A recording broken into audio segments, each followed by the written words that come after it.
Azad Samaj party Bhim army के शेर भाई चंद्रशेखर आपका मार्गदर्शन करेंगे। मेरे सामने आपके हमारे सभी के सामने बहुत बड़े बड़े प्रत्याशी है, बहुत बड़े बड़े उम्मीदवार है और एक उम्मीदवार जनता जरा गौर से सुन ले, सभी जरा गौर से सुन ले। ये इस इलेक्शन में जो सभी प्रत्याशी है, उन प्रत्याशियों में से जो पिछले 4 बार से आमदार है, उनका उस उम्मीदवार का और मेरा नाम सरनेम सेम है।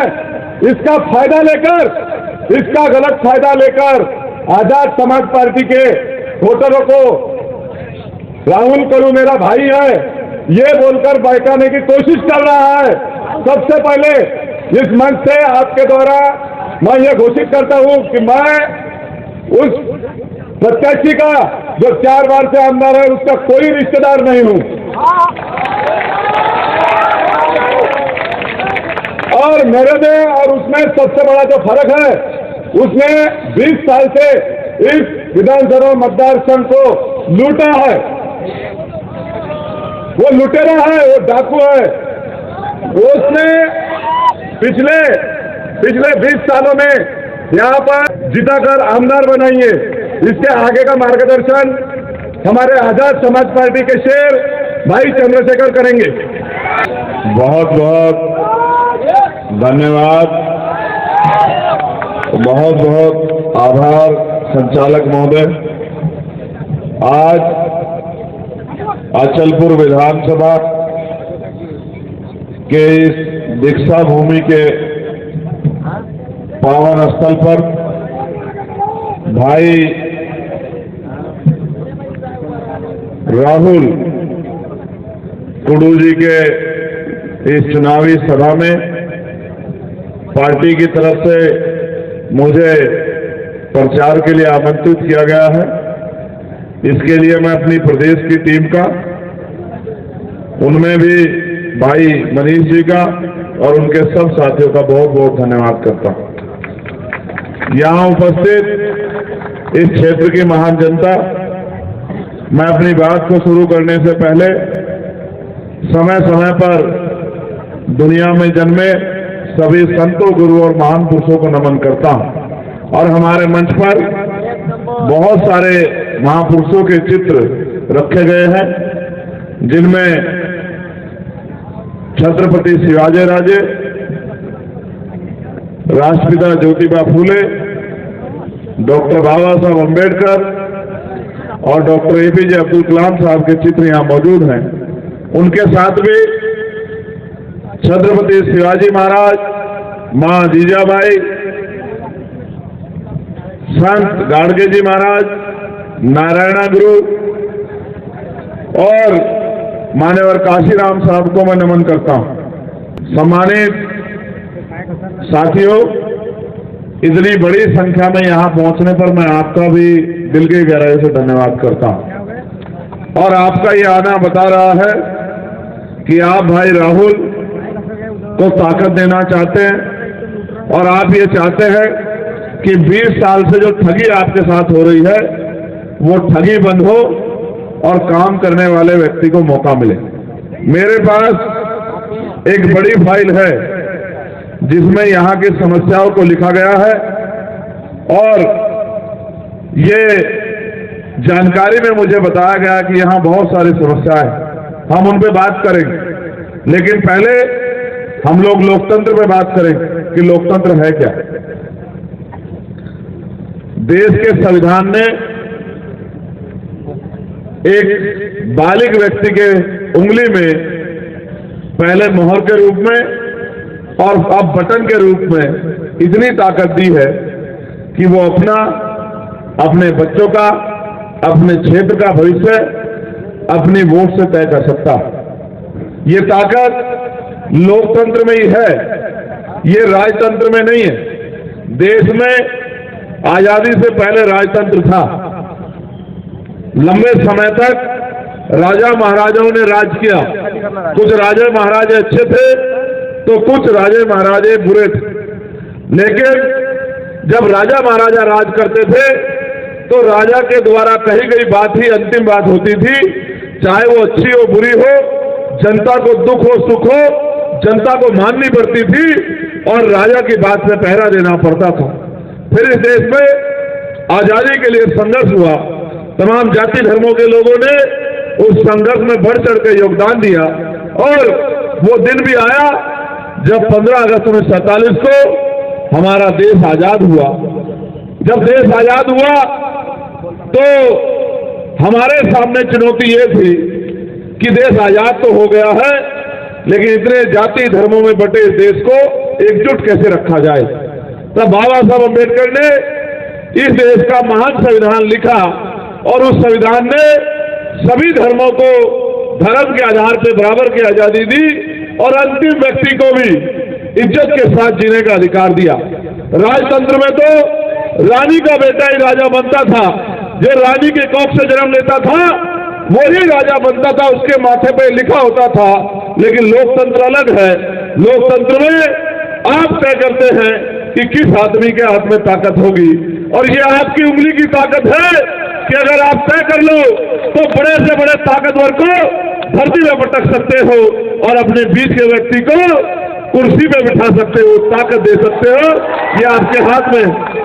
मैंने यहां इनके बारे में पढ़ा, दो चीज मुझे बड़ी अच्छी लगी कि जहां लोग इस बात से बचते हैं कि अगर किसी पे जुल्म हो रहा है और मैं उसके साथ खड़ा होऊंगा तो लोग क्या कहेंगे। इन मामले में राहुल अच्छे हैं कि जब एनआरसी का मामला हुआ तो भाई राहुल ने आपके साथ खड़े होकर उस लड़ाई को लड़ने का काम किया और अपना विरोध दर्ज कराने का काम किया।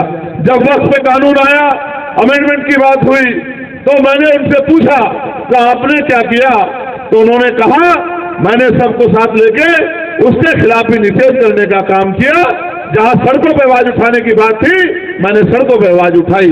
उसके साथ साथ यहाँ नबी की शान में भी तमाम तरह के अपमानजनक शब्द किए गए, कहे गए। जब हमारे यहाँ उत्तर प्रदेश में एक पाखंडी ने इस तरह के शब्द किए थे तो हमारी टीम ने मुकदमा दर्ज करके उसको जेल भिजवाने का काम किया, आंदोलन करने का काम किया, और जब तक वो गिरफ्तार होकर जेल नहीं गया हमारे लोग वही कमिश्नरी पे धरना देकर बैठे रहे। हालांकि सरकार वहां भी भारतीय जनता पार्टी की है तो हमारे निर्दोष लोगों पर मुकदमे लगा दिए, लेकिन कभी कभी कुछ लड़ाइयां ऐसी होती हैं जिनमें मुकदमे और जेल की परवाह नहीं की जाती। सामने वाले को दिखाया जाता है कि हम अपनी लड़ाई किस तरह लड़ सकते हैं। तो मैंने उन साथियों से कहा कि घबराओ मत, आपने अच्छे काम के लिए लड़ाई लड़ी है, इसका आपको नुकसान नहीं होगा। तो जब मैंने इनसे पूछा तो इन्होंने भी कहा कि जब यहाँ के लोगों ने, यहाँ के ऐसे नेताओं ने जो बांटने का काम करते हैं इस तरह के भाषण दिए तो हमने उनका विरोध करने का काम किया। तो इससे एक बात तो स्पष्ट हो गई कि ये इंसान है, ये जाति धर्म में बटा हुआ नहीं है, ये जागे हुए जमीर का इंसान है। ये सही को सही कह सकता है और गलत को गलत कह सकता है। ये हर कमजोर के साथ खड़ा हो सकता है। ये इस बात का मोहताज नहीं है कि कौन क्या कहेगा। और मैं फिर आपसे कहता हूं, अगर हम यही परवाह करते रहे कि कौन क्या कहेगा तो फिर वो दिन भी दूर नहीं, क्योंकि कोई कुछ नहीं कहेगा, जुल्म होता रहेगा और हम लोग सहते रहेंगे। तो ये लोकशाही है, आपकी उंगली में ताकत है। इस ताकत से आप अपने बच्चों का, अपने भविष्य का, अपने क्षेत्र का विकास का, तमाम तरह की परेशानियों का हल कर सकते हैं। जैसे नेता तो यहां से बहुत जीते, लेकिन शायद एक कॉलेज, एक स्कूल और एक यूनिवर्सिटी नहीं बना पाए होंगे 20-20 साल के नेता जिनको आपने वोट देकर ताकत देने का काम किया। और मैं जब बाबा साहब अम्बेडकर को अपना नेता मानता हूं, बाबा साहब अम्बेडकर ने सबसे पहला नारा दिया शिक्षित बनो, और उन्होंने ये भी कहा शिक्षा श्रेणी का वो दूध है जो पिएगा वो दहाड़ेगा। इसलिए उन्होंने कहा कि जाओ अपने घर की दीवारों पर लिख दो कि हमें देश का शासक बनना है। तो बाबा साहब ने तो पहला रास्ता शिक्षा का दिखाया। तो ये जो जीते हुए नेता है जिन्होंने स्कूल कॉलेज नहीं खोले, यूनिवर्सिटी बनाने के लिए बात नहीं की, इसका मतलब ये बाबा साहब की सिपाही नहीं। फिर दूसरा, जहां तक मैं समझता हूं, आज गरीब के सामने सबसे बड़ी चुनौती ये है कि अगर वो बीमार हो जाए तो अच्छा इलाज उसको कम पैसों में मिल जाएगा, नहीं मिल जाएगा। मैंने तो अपनी आंखों से देखा है, अमीर लोगों को बड़े बड़े हॉस्पिटल में हवा इलाज उनका हो जाता है, नेताओं का भी बड़े बड़े हॉस्पिटल में इलाज हो जाता है। आज मैं भी मेंबर ऑफ पार्लियामेंट हूँ, मैं बीमार हो जाऊंगा, एम्स में तत्काल मुझे भर्ती किया जाएगा, मेरा इलाज होगा। लेकिन अगर कोई गरीब मजदूर किसान बीमार हो जाएगा तो सरकारी अस्पताल में उसके लिए जगह नहीं होगी। उसको अगर अच्छा इलाज चाहिए होगा तो प्राइवेट हॉस्पिटल जाना पड़ेगा। सरकारी हॉस्पिटल की हालत यह है कि ना टाइम पे डॉक्टर मिलेगा, ना दवाई मिलेगी, ना टेस्ट होंगे, और कभी कभी तो ऐसा भी देखा जाता है कि डॉक्टर इस तरह का व्यवहार करता है, ऐसा महसूस होता है कि डॉक्टर ना होके हमारा दुश्मन बन गया हो। जिसके पास हम ये जाते हैं मान के कि हमारी जान बचाएगा, वो हमें अक्सर गुस्से में हमारे साथ इस तरह के अपमानजनक रवैये भी कर देता है। अपने देश में कभी कभी लगता है कि गरीबों की क्या हैसियत है, गरीबों की क्या इज्जत है, यहाँ तो सब कुछ अमीरों के लिए है। और सारी सरकारें भी, सारे नेता भी पैसे वालों के आगे घुटने टेक के बैठे हैं। तो मैं आपको बताना चाहता हूं कि जिन्होंने इस क्षेत्र में एक नया अस्पताल नहीं खुलवाया, एक मेडिकल कॉलेज नहीं बनवाया, कभी असेंबली में आवाज नहीं उठाई कि मेरे यहाँ के गरीब लोगों को अच्छे इलाज की जरूरत है, उनकी जेब में इतने पैसे नहीं है कि प्राइवेट में इलाज करा सके, इसका मतलब वो नेता भी आपका नेता नहीं हो सकता। तीसरी बात जो बुनियादी जरूरत है, हर माँ बाप ये चाहते हैं कि उनका पढ़ा लिखा बच्चा रोजगार करे, और आप भी ये चाहते हैं कि आपको रोजगार मिल जाए जिससे आप अपने बच्चों को अच्छी रोटी और सम्मानजनक जीवन दे पाओ। कभी मैंने नहीं सुना, मैंने इसलिए पूछा और जानकारी की कि यहाँ के द्वारा जो चुना गया आमदार था, क्या कभी उसने विधानसभा में जाके कहा कि मेरे क्षेत्र में उद्योग धंधे लगने चाहिए, वहां के पढ़े लिखे नौजवान को रोजगार मिलना चाहिए। अभी पढ़ा लिखा नौजवान बेंगलोर दिल्ली जाता है रोजगार करने, और गरीब लोग वो इंतजार में है कि उनको रोजगार मिलेगा। तो ऐसा भी मैंने नहीं देखा। मैंने ये तो देखा कि सेकुलर बन के वोट लेते हैं और फिर भारतीय जनता पार्टी के साथ जाके सरकार में शामिल हो जाते हैं। आप ये बताओ ये कौन सा सेकुलरिज्म है फिर इनमें और उनमें जो सत्ता में बैठे हैं उनमें और इनमें क्या फर्क है? इसलिए मैं आपको कहना चाहता हूं मेरे हमदर्द साथियों, कभी कभी अपनी लड़ाई अपने भरोसे लड़नी पड़ती है। कहते हैं सपने उन्हीं के पूरे होते हैं जिनके सपनों में जान होती है, और पंखों से कुछ नहीं होता दोस्तों, हौसलों से उड़ान होती है। आप मेरे किरदार को जानते हो। हालांकि अलग बात है कि मुझे यहाँ चुनावी सभा में आने का मौका मिला है, लेकिन यहाँ से जो भी शख्स मुझे जानता है वो ये जानता है कि आज तक मैंने कभी जालिम के सामने घुटने नहीं टेके, और सरकार से आंख से आंख मिलाकर सवाल पूछने का काम किया। और आप जानते हो एनआरसी का समय हो, मैं अकेला व्यक्ति था जिसको जेल भेजा गया, लेकिन मैंने ये वादा किया था जामा मस्जिद की सीढ़ियों पर खड़े होकर कि इस जालिम सरकार के मंसूबे कामयाब हम लोग नहीं होने देंगे, अपने लोगों को अकेला नहीं छोड़ेंगे। और कोई ऐसा मामला नहीं हो, चाहे कोरोना काल का मामला हो जब तबलीगी जमात के लोगों को बदनाम किया गया, हालांकि कोर्ट में बाद में उनको तब कोर्ट ने कहा कि वो दोषी नहीं थे, उनके ऊपर झूठे आरोप लगाए गए थे, लेकिन उस समय तो मीडिया ने तबलीगी जमात के अच्छे लोगों पे तमाम तरह के बुनियादी आरोप लगा के उनको अपमानित करने का काम किया। जब उनको बंद कर दिया गया तो मैं और मेरी टीम हर जिले में जा जाके अधिकारियों से बात करके उनको छुड़ाने का काम करती थी कि भाई इनके साथ नाइंसाफी मत करो, ये अपने देश में जाएंगे तो ये कहेंगे भारत के लोग अच्छे नहीं हैं, हमारे मुल्क की बदनामी होगी।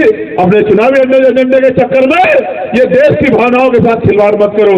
जब मौलाना साद साहब का मामला आया, जब तबलीगी जमात का मामला आया, जब कोरोना काल में निजामुद्दीन मरकज को बंद करने की बात हुई, तो अकेला चंद्रशेखर आजाद था जो सीना तान के खड़ा था, जिसने कहा ये जुल्म हम लोग नहीं होने देंगे। और आप जानते हो, चाहे नासिर का मामला हो, चाहे जुनैद का मामला हो, चाहे अखलाक का मामला हो, चाहे पहलू का मामला हो, कोई ऐसा मामला नहीं है, चाहे नजीब का मामला हो, उसकी माओ के बहते आंसू का मामला हो, कोई ऐसा मामला नहीं है जिसमें चंद्रशेखर आजाद ने आपसे हाथ खींचा हो। और चाहे आरक्षण पे हमला हो या संविधान पे हमला हो या कोई ऐसा कानून बने, और अब भी जब वक्त कानून की बात आई, अमेंडमेंट बिल आया, तो अकेला चंद्रशेखर आजाद था नॉन मुस्लिम जिसने पार्लियामेंट में खड़े होकर कहा कि ये जुल्म हम लोग नहीं होने देंगे, ये संपत्ति हम लोग नहीं लूटने देंगे। तो मैं आपको ये पूछना चाहता हूं, आदमी 10 रुपए का सामान लेने जाता, मेरे भोले भाले लोगों, ये कलम लेने बाजार में जाओगे तो बताओ ईमानदार से, बिना चला के देखे कलम लेके आ जाओगे? देखोगे नहीं देखोगे कि चलती है नहीं चलती है? ये देखोगे नहीं देखोगे कि टूटी हुई तो नहीं है? ये देखोगे नहीं देखोगे रिफिल पूरा है नहीं है? कितनी भी जल्दबाजी हो लेकिन चला के तो देख लोगे। अब आप मुझे बताओ, 10 रुपए का सामान खरीदने जाते हो, इतना सोच विचार करते हो, वोट डालने जाते हो, कोई सोच विचार नहीं करते कि जिसको वोट दे रहे हैं ये कल आपके काम आएगा नहीं आएगा, आपकी लड़ाई लड़ेगा नहीं लड़ेगा, आपके साथ खड़ा होगा नहीं खड़ा होगा, संविधान विरोधियों को सबक सिखाएगा नहीं सिखाएगा। मैं तो ये सोचता हूं कि कितने भोले लोग हैं हमारे। लोकतंत्र का मतलब है बहुमत का शासन, और आप कोई विधानसभा उठा के देख लो, वोट इन गरीब मजलूमों किसान मजदूरों के पास है, जिनका वोट है उनका राज होना चाहिए। लेकिन यहाँ तो पैसे के आधार पर लोग वोट नेता पैसे के आधार पर एमएलए बन जाते हैं, पैसे के आधार पर एमपी बन जाते हैं। मैं तो आपसे कहना चाहता हूं कि भाई, मैं ऐसा मेरा जीवन है कि 12-15 साल में मैंने पैसा नहीं कमाया लेकिन लोग बहुत कमाए। मैंने चुनाव भले 1-2 लड़के एक जीता हो, लेकिन मैंने लोगों के दिल बहुत जीते हैं। मैंने जिसका हाथ पकड़ा है उसका हाथ कभी नहीं छोड़ा। और आज भी ये गवाह है महाराज कि अगर खिलाफत मूवमेंट के कार्यक्रम में मुंबई में जो देश का सबसे बड़ा कार्यक्रम होता है, अगर मुख्य अतिथि चंद्रशेखर आजाद को बनाया जाता है तो इस बात का प्रमाण है कि चंद्रशेखर आजाद ने अपने आप को साबित किया है कि वो हर व्यक्ति के साथ खड़ा है। मैं आपको ये कहना चाहता हूं मेरे प्यारे भाइयों, समय कम है और मेरे कंधों पर जिम्मेदारियां हैं। मैं आपके बीच बार बार आ सकता हूं, लेकिन मैं आपको ये पूछना चाहता हूं, लोकशाही में जब मैंने कहा कि ये बहुमत के शासन की बात है और वोट आपके पास है और आप वोट के लिए देने के लिए तैयार भी हैं कि 20 तारीख को आप वोट डालेंगे, तो जब आप वोट डालेंगे तो जब आपका बटन दबाने जाओ तो 10 सेकंड के लिए अपने इस भाई को भी याद कर लेना, उसके जीवन संघर्ष को भी याद कर लेना। यहां तो लोग मीटिंग का भी पैसा देते हैं, गाड़ी का भी पैसा देते हैं, मिठाई भी खिलाते हैं, चुनाव में शराब भी पिलाते हैं, साड़ी भी देते हैं, झूठे वादे भी करते हैं, पता नहीं क्या क्या करते हैं, मैं नहीं कह सकता। और सच तो ये भी है, जो आपकी शक्ल नहीं देखना चाहता, जो आपसे दिल से नफरत करता है, वो भी चुनाव में आपके बीच में आता है, आपके पैर छूता है, आपके गले लगता है, आपको भाई बताता है, आपको चाचा ताऊ बताता है और आपसे कहता है कि मुझे मेरे सर पे हाथ रख दो, मुझे वोट दे दो, आपकी जिंदगी बदल दूंगा। लेकिन फिर 5 साल दिखाई नहीं देता है। मैं आपसे कहना चाहता हूं, मैं भारत में अकेला ऐसा आदमी हूं जिसको चंदा देके लोगों ने चुनाव लड़ाया। आप भरोसा नहीं करेंगे, मैं वचन देके कहता हूं, मेरा वचन अटल है। सूरज पूरब की जगह पश्चिम से उग सकता है, लेकिन चंद्रशेखर आजाद अपनी बात से फिर जाए, ऐसा नहीं हो सकता। मैं आपको ये कह रहा हूं, मैं अकेला एक ऐसा वाइस शख्स को, ऐसा एक मुजाहिद हूं जिसको लोगों ने अपने बच्चों का पेट काट काट के उनके हिस्से के पैसे को चुनाव में चंदा देके मुझे लड़ाने का काम किया और जिताने का काम किया, मेरे ऊपर भरोसा जो है जाहिर करने का काम किया। और पार्लियामेंट में मैं अकेला हूं जो पिछले 2 सेशन में जिसने 10 डिबेट की है, और 10 की 10 डिबेट इस बात पे नहीं कि मुझे क्या मिलेगा, 10 की 10 डिबेट इस बात पे है कि देश की आम जनता को क्या मिलना चाहिए। मैंने लगातार इस बात पे आवाज उठाई, चाहे मजदूरों को न्यूनतम वेतन बढ़ाने का मामला हो, जो मैंने 29 अप्रैल को उठाया, और जो 400-450 रुपए मजदूरी मिलती थी उसको बढ़ा के सरकार को 783 रुपए करना पड़ा।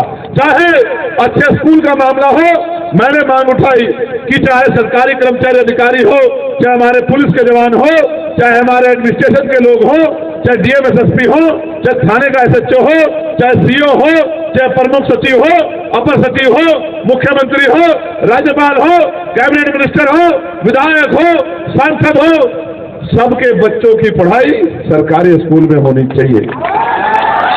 इससे होगा क्या? इससे 2 काम होंगे। एक तो जो महंगी शिक्षा की मार आप पे हो रही है, ये खत्म हो जाएगी। लोग आपको कहें कि 2000 रुपए ले लो, लोग आपको कहें मिठाई ले लो, मत लेना मेरे भाइयों, वो आपको खरीदना चाहते हैं। अगर वो कहें तो उनसे कहना कि मेरे बच्चे को तालीम दिलाओ, वो तालीम लेके डॉक्टर, इंजीनियर, IAS, IPS, वकील, जज बनेगा, कुर्सी में बैठेगा, मेरा तो भला होगा, मेरे समाज का भी भला होगा। लेकिन आपको तालीम नहीं देंगे, आपकी जेब में कुछ पैसे डालने का काम करेंगे। हम अच्छा करेंगे सरकारी स्कूलों को, देख और अच्छा करेंगे। मैं आपको वचन देके कहता हूं, जब हम पे ताकत आएगी तो ऐसा समय आएगा कि सरकारी स्कूल के मुकाबले कोई प्राइवेट स्कूल नहीं होगा, और बड़े से बड़ा अमीर ये कहा करेगा कि मेरे बच्चे को सरकारी स्कूल में एडमिशन करा दो जहां गरीबों के बच्चे पढ़ते हैं, मैं अपने बच्चे को पढ़ाना चाहता हूं। और आप देखो, जब एक टेबल पे मंत्री जी का बेटा पढ़ रहा होगा, दूसरी पे सांसद जी का, और तीसरी उसी टेबल पे आपके मेरे परिवार का बच्चा बैठा होगा, तो बताओ अच्छी शिक्षा मिलेगी नहीं मिलेगी, बताओ। फिर मैंने कहा हेल्थ सिस्टम में बदलाव होना चाहिए, पार्लियामेंट में कहा, प्राइम मिनिस्टर के सामने खड़े हो गए, बोले कैसा बदलाव, कि मैंने कहा हम सरकारी अस्पताल में जाते कुछ नहीं है अभी, सरकारी अस्पताल में सुविधा कब आएगी, बोले कब, मैंने कहा जब आपका इलाज सरकारी अस्पताल में होगा। बोले मतलब, मैंने कहा जब विधायक का, सांसद का, मंत्री का, संतरी का, प्रधानमंत्री का, मुख्यमंत्री का, राज्यपाल का, केंद्रीय मंत्रियों का, और प्रमुख सचिव का, चीफ सेक्रेटरी का, एडिशनल सेक्रेटरी का, कमिश्नर का, डीएम का, एसपी का, एसएचओ का, सीओ का, दरोगा का, पटवारी का, सेक्रेटरी का, कानूनगो का, तहसीलदार का, एडीएम का, तमाम अधिकारी कर्मचारियों के, नेताओं के, अभिनेताओं के, जिनको सरकार सुरक्षा मिली है, जब इनका इलाज सरकारी हॉस्पिटल में होगा, उसी हॉस्पिटल में जहां आजकल हमारे गरीब परिवारों का इलाज होता है, तो जब एक बेड पे जिलाधिकारी लेते होंगे, आपके यहाँ क्या बोलते हैं जिलाधिकारी को? जिलाधिकारी बोलते हैं ना, जिले का मालिक होता है जिलाधिकारी। जब एक बेड पे बीमार होने पे जिलाधिकारी लेते होंगे और उनको दवाई चल रही होगी, और बराबर में आपके मेरे परिवार का हम में से कोई लेता होगा, तो बताओ बिल्डिंग अच्छी होगी नहीं होगी? डॉक्टर टाइम पे मिलेगा नहीं मिलेगा बाबा? मिलेगा ना? दवाई अच्छी मिलेगी नहीं मिलेगी? और अभी जो टेस्ट लिख लो बाहर से, वहां से करा देना कमीशन, वो बंद हो जाएगी नहीं हो जाएगी? मशीन में रहेगी नहीं रहेगी? तो मैंने कहा कि ये भी होना चाहिए। तीसरा, उद्योग धंधे लगने चाहिए, जो पढ़े लिखे नौजवानों को उनके जिलों में रोजगार मिले। ये भी एक षड्यंत्र है, गौर से सुनना। आप चुनाव में देखना, मैं सर्वे के तौर पर बता रहा हूं, इस बार 62% के लगभग पोलिंग हुआ पार्लियामेंट में। कितने परसेंट? 62। और 32% के लगभग वोट मिला भारतीय जनता पार्टी के गठबंधन को, और उनकी सरकार पूर्ण बहुमत की बन गई। लेकिन गजब की बात देखो, लगभग 34% पड़ा। लेकिन आप गजब की बात देखो कि 38% लोगों ने वोट ही नहीं किया। इसको क्या समझते हो पता है तुम्हें? जितने लोगों ने वोट देके एब्सोल्यूट मेजॉरिटी की सरकार बना दी, पूर्ण मेहनत की, उससे ज्यादा % लोगों ने वोट ही नहीं किया। इसका मतलब क्या है? इसका मतलब यह है कि आज भी हमारे लोग वोट के प्रति जागरूक नहीं, बस डरते हैं, इसको हरा दो उसको हरा दो। दूसरों को हराने जाओगे तो आप कब जीतोगे? अपने आप को जिताने के बारे में सोचो कि आपकी बात सुनने वाला कोई हो, जिसे आप कह सको कि ये मेरा आमदार है और मुझे ये मेरे लिए काम कराने के लिए खड़ा होगा, मुझे इसके ऊपर भरोसा है। कभी अपने बारे में भी सोचो। इसलिए मैं आपसे कह रहा हूं, क्या करना है इस बार बताओ? नहीं तुम ही लोग बताओ, मैं नहीं कहता तुम लोगों से। क्या करोगे इस बार बताओ? नहीं, इतनी हल्की आवाज में नहीं, ऐसा लग रहा है सब लोग सो गए, नींद में आ गए। जोर से बताओ क्या करोगे? नहीं ऐसे नहीं, एक लाइन में बताओ। देखो, अगर बिखराव करोगे खराब हो जाएगा। एकजुट होकर बताओ क्या करोगे इस बार?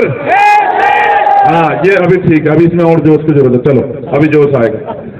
एक नेताजी है हमारे उत्तर प्रदेश के, आपके प्रदेश में भी आ गए, और राहुल साहब कह रहे यहां भी यार वो नारा बहुत शानदार देते हैं ना, उस नारे से सीख ले लो। वो नारा आपके लिए देते हैं वो। नहीं सुनो, वो क्या कहते हैं? तो बटना नहीं है ना, बटना नहीं है ना, सही कह रहे हैं ना वो। उससे अच्छा आदमी नहीं हो सकता तुम्हारे लिए। वो तुम्हें रास्ता दिखा रहा है, बोल रहा है बटना मत, वरना छोड़ेंगे नहीं। समझे नहीं समझे? और मैं कह रहा हूं घबराना मत। देखो यार, गजब की बात सुनो, मतलब मैं बड़ा चिंता में हूं।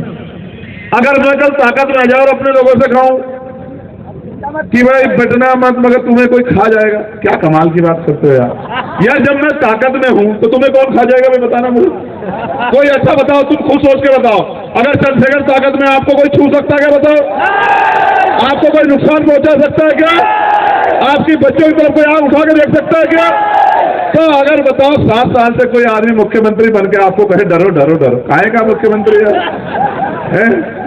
धो मुंह धो, थोड़ा ठंडा पानी गिरो उनके ऊपर, थोड़ा पता लगे। जो पावर में हो गए कह रहे हैं, आप सोचो कितने कमजोर लोग हैं, और उनका आखिरी एजेंडा ये है कि ये डरे रहे, और जब वो ये बात कहते हैं तो आप भी डर जाते हो, और जब आप डर जाते हो और डर कर वोट करते हो तो फिर आप अच्छे आदमी को नहीं चुनते, फिर आप उस आदमी को चुनते हो जिसपे आप ये सोचते हो कि ये हरा देगा, ये कर देगा, और यही आपकी जेब कटती है, यही करती है आपकी असली जेब। क्योंकि फिर क्या होता है, शिक्षा का मुद्दा खत्म, रोजगार का मुद्दा खत्म, महंगाई का मुद्दा खत्म, अच्छे कॉलेज यूनिवर्सिटी का मुद्दा खत्म, विकास का मुद्दा खत्म, पुल का मुद्दा खत्म, रोजगार का मुद्दा खत्म, हॉस्पिटल का मुद्दा खत्म, भाईचारे का मुद्दा खत्म। फिर एक ही होता है, डरो डर डर, कब तक डरते रहो मेरे प्यारो। इस डर डर के तो ये हाल हो गया कि आज देश पे इतना कर्ज है, उतारते उतारते हमारी पीढ़ियां बूढ़ी हो जाएंगी, लेकिन कर्ज नहीं उतरेगा। अभी भी समय है, बचा लो देश को। और ये याद रखना कि अगर एक छोटा सा जुगनू भी जलाओगे तो इस अंधेरे में बहुत दूर से दिखाई देगा। जैसे वो देखो बड़ी बड़ी लाइटें दिख रही है ना, बताओ वो इतनी दूर से दिख रही है, मगर ऐसा अंधेरा है नफरत का। इस अंधेरे में एक जुगनू आप जला लो अपने लिए। ये आपका भाई चंद्रशेखर आजाद आपसे कह रहा है, बाबा साहब अम्बेडकर ने कहा था political power is the master की। राजनीतिक सत्ता वो चाबी है जो आपकी सारी परेशानियों को हल कर देगी। जिस दिन राजनीतिक सत्ता आपके पास होगी तो आपका हाथ ऐसे नहीं होगा मेरे साथियों, आपका हाथ ऐसे होगा। सरकार देने वाली होती है, बिजली का दाम, पानी का दाम, स्कूल कहाँ बनेंगे, कॉलेज कहाँ बनेंगे, हॉस्पिटल कहाँ बनेंगे, पेट्रोल का क्या दाम होगा, डीजल का क्या दाम होगा, पुल कहाँ बनेंगे, सड़कें कहाँ बनेगी, छूट टैक्स में कितनी किसे मिलेगी, धार्मिक तौर पे गैर बराबरी रहेगी, ये सरकार तय करती है। और आप क्या हो, बेगानी शादी में अब्दुल्ला दीवाना, यही तो। और उसके अलावा क्या? इससे अच्छा तो है कि अपनी ताकत बना लो। 4-5 दिन आप पे बाकी है। मैं आपसे कहना चाहता हूँ, हिम्मत करके जुड़ जाओ। हम 8 घंटे काम करते हैं अपने बच्चों का पेट पालने के लिए, और 5 साल का मुस्तकबिल अगर मजबूत तय करना है तो अगर हम आने वाले 4-5 दिन अगर हम मेहनत करवा दें तो मैं लिख के देता हूं परिणाम वो होगा जो आप चाहोगे। और जब परिणाम आपके फेवर का होगा तो फिर आपको आगे बढ़ने से कोई नहीं रोक पाएगा। इसलिए मैं कह रहा हूं, डर के वोट नहीं करना, डट कर वोट करना है, और अपने समस्याओं के हल के लिए वोट करना है, अपनी ताकत बनाने के लिए वोट करना है। आपने मुझे सुना, और मुझे लगता है कि लगभग समय भी 5 मिनट है। मैं वैसे वकील आदमी हूं, पूरा टाइम पे चलता हूं, तो मैं, क्योंकि हम लोग वकील हैं, संविधान का सम्मान करना हमारी जिम्मेदारी है, इसलिए मैं आपसे जाने से पहले ये कहना चाहता हूं, एक मौका भाई राहुल कुडूजू को भी आपको देना चाहिए। इसलिए लेना चाहिए, आपने सब लोगों को आजमा के देख लिया, लोगों ने आपकी वोट ली और आपको छोड़ दिया। आपके बीच में भाई राहुल है, एक मौका आप उनको भी दो कि वो जो करना चाहते हैं वो करके दिखा सके। और इनके साथ चंद्रशेखर आजाद खड़ा, इस बात को आप याद रखना, ये असेंबली में अपनी आवाज लगाएगा, और दिल्ली की पार्लियामेंट में आपके ऊपर उठने वाली हर जुल्म की आवाज को रोकने के लिए आपका भाई चंद्रशेखर आजाद खड़ा है। ये मैं आपके इस मंच से आपको वादा और वचन देने का काम कर रहा हूं। लेकिन मैं फिर कह रहा हूं, कर दोगे नहीं कर दोगे मदद? कर दोगे नहीं कर दोगे?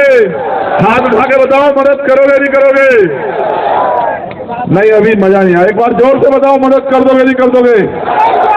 बताओ साथियों, मदद करोगे नहीं करोगे? बताओ, मौका दोगे नहीं दोगे? बताओ, हक पे रहोगे नहीं रहोगे? बहुत बहुत धन्यवाद।